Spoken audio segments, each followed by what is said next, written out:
All right, guys. So today we're going to go over strength curves and resistance profiles and the conceptual idea of how to integrate this type of thought process into exercise selection in order for you to elicit the greatest adaptation that we're trying to do, whether it be strength or whether it be hypertrophy, right? So you want to think of a strength curve as the length tension relationship within the muscle, right? So understanding that your muscle is going to have a fully lengthened position and it's going to have a fully shortened position. And how does that align with where the muscle is very strong and very weak? So if you think about it in terms of a bench press, right, we're going to be in the fully shortened position, we're going to be very, very strong. And then in the fully lengthened position, we're going to be very, very weak, right? And that's due to kind of the moment arms, is also due to the amount of torque being placed and the bone structure within that movement pattern. Same thing with, you think about curls, right? Down here at the bottom, right, we can move a lot of weight, right? But then once we get here, it starts to get really heavy. And then up here, again, it gets a little bit lighter. So that's going to be the strength curve of the bicep, right? In the fully lengthened position, we're going to be a little bit stronger. And then as it gets shortened, we're not going to be as strong. But here is the least advantageous position for us, right? And then that is when we start to think about the resistance profiles. So the resistance profile of a curl in the fully lengthened position here, you're going to see that it's going to be the strongest it is, right? But then as it comes up here, we're producing the most force, right? Or the most torque within that elbow joint here. So that's going to be where we produce, that's where it's the weakest at, right? Because the most torque, the highest amount of torque is going to be where our muscles are the weakest, right? So thinking about a bench press, we're getting as much torque as we can out of that pec, shoulder, and elbow joint, right? And that's going to elicit where we are the absolute weakest. Whereas we start to elongate that and create less and less torque, right? That's where we're going to be at our strongest. So when it comes to thinking about trying to match those things up, that's when exercise selection is going to be very important, right? Just kind of in the video demonstrated below with the dumbbell side raise, right? When you're doing a dumbbell side raise, it's going to be very, very light here, right? So the weight can be, let's say it's 100 pounds, right? But because there's no kind of torque being displaced within this shoulder joint, it's going to be 100 pounds times 0 because there's no, so that's always going to be 0, right? So we're always going to be able to move as much weight as we can here.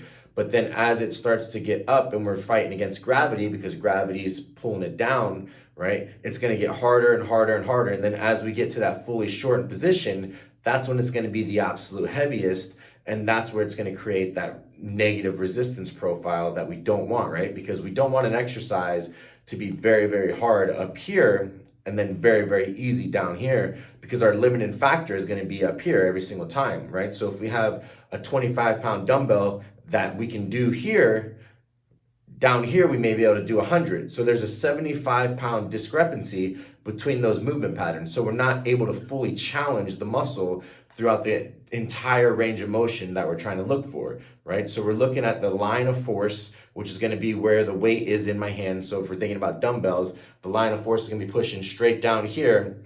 The longer that moment arm is, right, the greater our weak, or we're going to be a lot weaker in this position because we have a longer moment arm, right? So if we think about it in terms of if we can get that moment arm just a little bit shorter, and then pretty much non-existent, we're going to be very strong. So we want to think about exercise selection in that terms, right? So if we have the line of force from a cable, it's going to be, if it's here, the line of force is going to be this way, right? So that's one of the things that can create a better resistance profile for that exercise by thinking about line of force, pull, and all those things that correlate with the strength curve. So a couple examples we have here, we have the dumbbell curl, right? So if you can see this line here, right? That's the elbow joint, that's the dumbbell in hand, right? And then this is the moment arm, right? So the moment arm here is 0.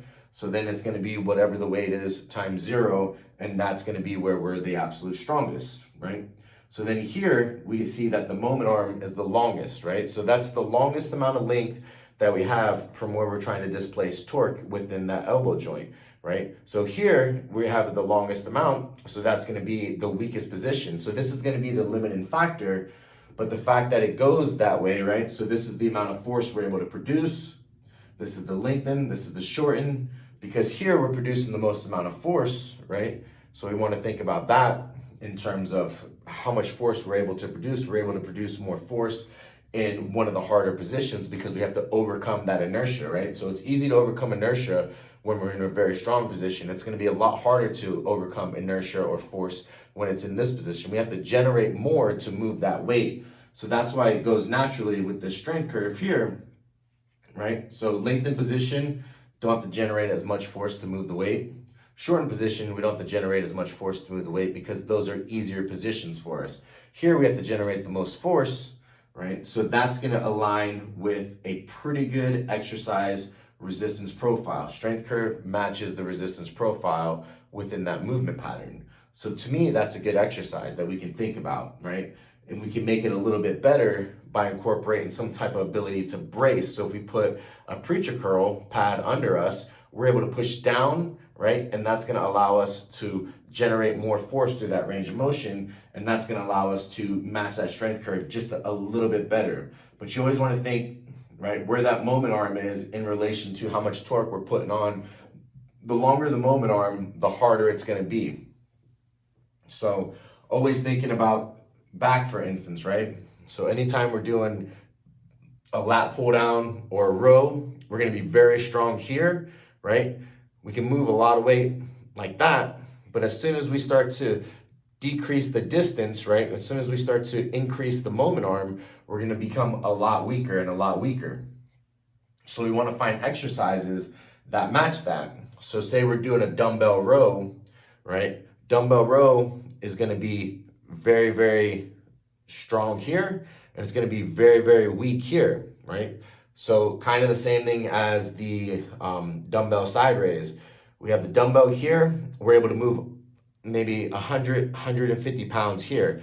But then as we continue to go up and up, that's when we get weaker and weaker. So we're not able to fully shorten that position, right? So if you think about back, we're trying to fully shorten that position as much as we can. So we want to be able to have weights that match that strength curve so that we're able to get in a fully shortened position with the amount of load that is actually prerequisite for you to do that, right? So thinking here, right, if this is the strength curve, that resistance profile doesn't match it, right? Because this is where we're at our weakest. And as we get here, we're in our most least advantageous position. So that's going to make it as heavy as possible. We don't want the weight to be as heavy as possible when we're in our weakest position. So that's when you start to think about, well, how can I accommodate that? And how can I fix that? Some of the things you can think about is your ability to move your body, right? So that you're able to generate better positions, better leverage positions. You can also think about being able to push against something and brace, so that way you're in a more advantageous position. And think about line of pull, right? That's where equipment comes into great use, right? So we have some of these prime equipments that allows us to displace weight where we need it so that it matches the strength curve. So then the resistance profile of the exercise will match the strength curve. So if we can have it really, really heavy here and then it get lighter here, that's going to allow us to fully shorten that position. That's going to allow us to fully challenge that muscle as much as we can. So whenever you're doing something that requires you to look at that profile, bench press is a great example, right? We're able to bench press 275 here, but we're weak here, so maybe we're only able to bench press 225. So if we can allow a band or a chain to allow us to have that equal distribution of force, meaning that if we can make the weight heavy here and light here, we're going to be able to challenge the muscle through the full range of motion that matches that strength curve, right? So if we think about how can we not allow our sticking points to decelerate that bar in any way, shape, or form, will allow us to not only push through things and learn to accelerate through things, but it'll allow us to challenge the muscles where we want to challenge them the most. Like, that's the most important thing, right? So if we're doing a back to the row idea, right? If we're here and we're not able to ever fully shorten our muscle as much as we can because the weight is so heavy that we have to elicit that adaptation at the bottom, and then we're here, we're never fully short in that position. So that doesn't make it the greatest exercise to choose from, right? So you think about it, the way to make that a better exercise would be to have the heavier dumbbell here, right? And then from there, you're gonna have a lighter dumbbell at the top. So you wanna think about, well, what exercise will allow us to do that? Cables are a great example of that, right? The line of force is going to be equally distributed because you're able to have that cable match up exactly, so you're not fighting gravity, so it's the same exact amount of pull, right? Because you're in an upright position. Anytime you're in a down position and you have gravity pulling the weight down, that's going to create not the best resistance profiles for the exercises. So whenever you have something that goes along those lines, right, this looks very similar to chest, right? Because you're strong here and then you're weak here.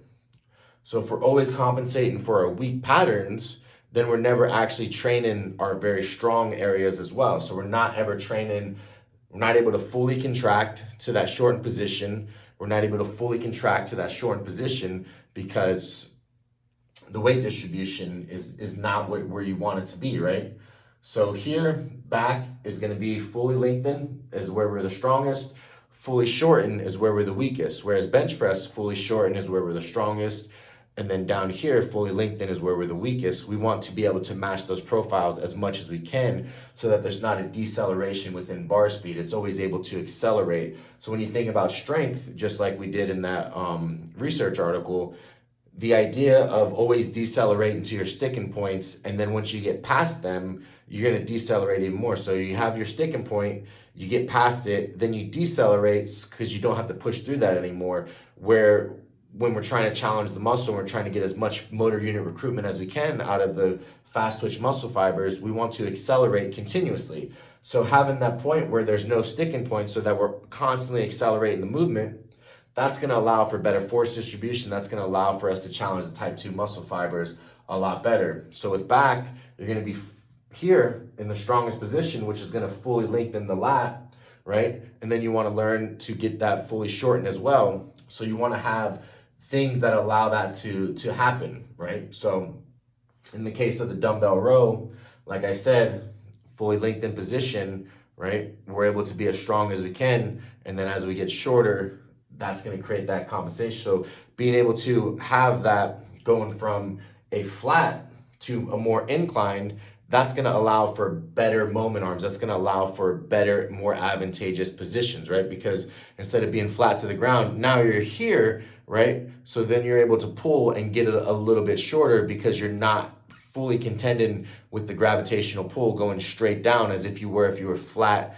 90 degrees to the ground.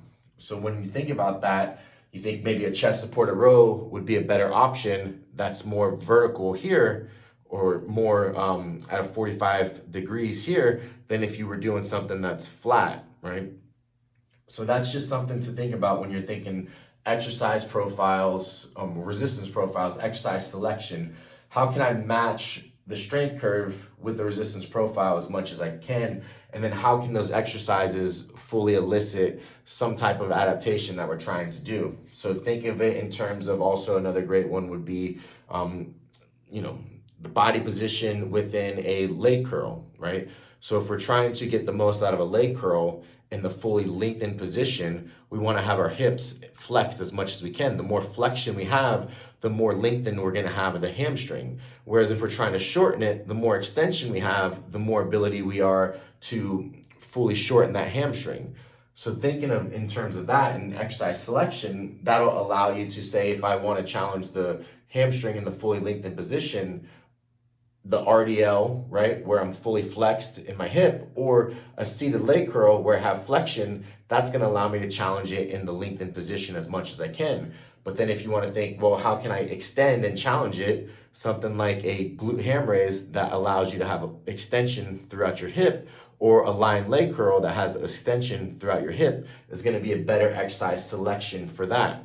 right? And one of the things you want to think about when you're doing a leg curl or a lion leg curl, right? If we needed to be in that extended position, if when we're doing the leg curl, our hips start to rise, then that's going to allow us to be in that flex. So we're not able to fully get it as shortened as we want to. So we always want to think about where the body structure is in terms of what we're trying to do. But back to the idea of like where we're creating the most torque, right, is going to be the moment arm times the force. And the most torque is what we're really trying to get at. So in a squat, in the bottom position, we're creating the most torque within our knee because that's going to be where the longest moment arm is, and that's going to be where the most of the force is. So that's going to be where we're the weakest within that movement pattern. So we want to think about, well, how can we pick exercises that will allow us to push past that weakness so we can challenge the muscle through in its entire range of motion? And that's the biggest thing that we're thinking about, right? Is how can we challenge the muscle? How can we match the strength curve of that muscle with the resistance profile of that exercise? So having something that, like I said, with the prime machine where it's really heavy here and then it gets lighter here is a great way to do that. Can you do that with bands? Yeah, of course. Can you do that with exercise selections like cables or chest supported? Yeah, that's definitely the route I would go. So when you're thinking, is dumbbell row going to be the thing that's going to allow me to grow my back as much as I can?